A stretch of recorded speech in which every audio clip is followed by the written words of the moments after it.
a very specific drink that can help you unclog your arteries. And this relates all the consequences that happen when you have damage to your arteries.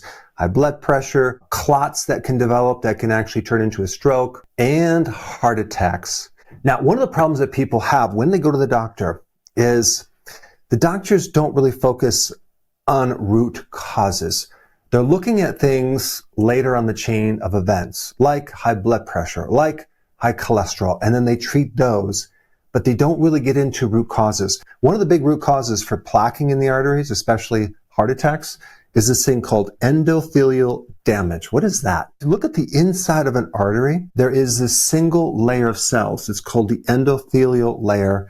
And when that becomes damaged, there's a cascade effect. There's all sorts of consequences from that. And one of the first things that happens is you get inflammation, okay? And then your body's going to come in and try to repair it. And that plaque is composed of calcium, cholesterol, and protein.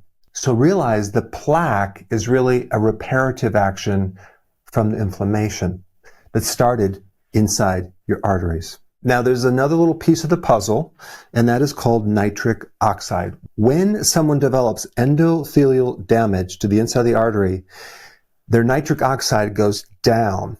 And now they lose control of blood pressure because nitric oxide helps as a vasodilator. It increases more blood flow.